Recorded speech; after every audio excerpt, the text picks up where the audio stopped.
I was 23 at the time of the occurrence, we will call it.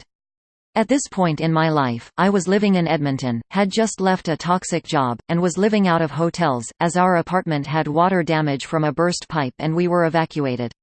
I spent my downtime in hotel rooms, online searching for a new position.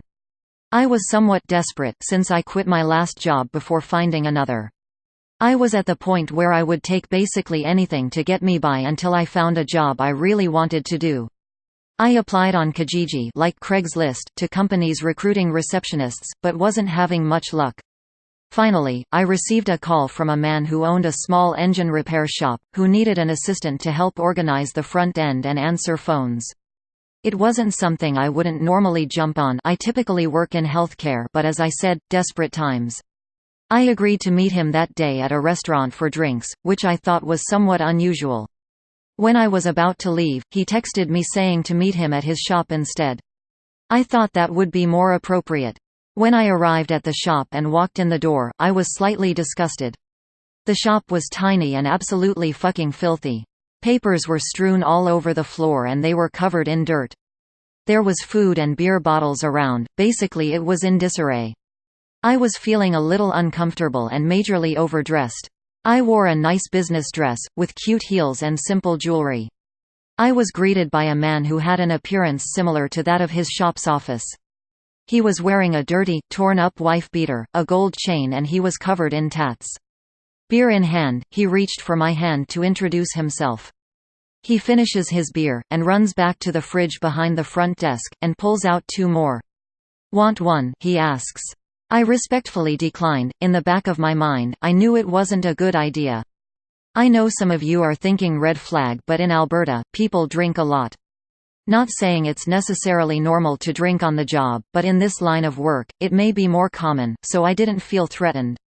Also, I had been around my fair share of sketchy people, so it took a lot for me to feel uneasy. I am still one of those "it will never happen to me" types, even though things have happened to me.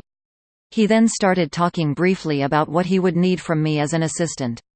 Then the rest of the 2-hour interview, he spoke of himself.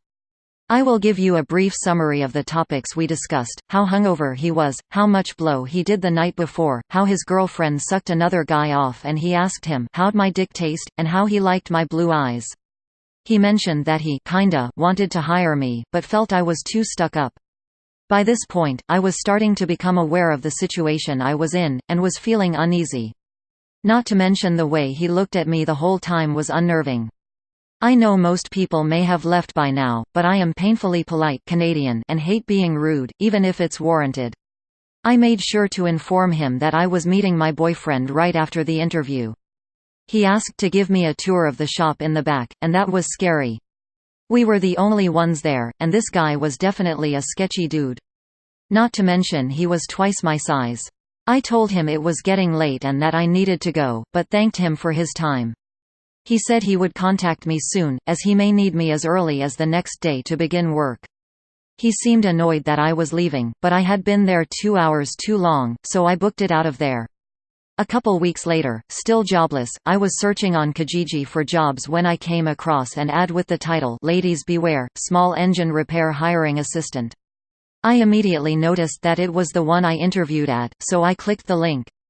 In the post it mentioned that this man was currently under investigation after being acquitted on charges of raping 2 women who answered his Kijiji ads. They went to his shop. He later drugged their drinks, and raped them. All I could think about was how lucky I was to not drink that beer. I was contacted by a lady and her daughter, who had a similar experience with the same man at the shop. She gave me one of the Edmonton constable's numbers. I did contact them and left a message, but they never got back to me. It turns out they have been watching this guy for a while, and he has sexually related charges dating back to 1991. I narrowly missed that bullet. Lesson here: always let people know where you are, and never take drinks from strangers. Or candy for that matter. J. This content was provided by Angelo Tricar.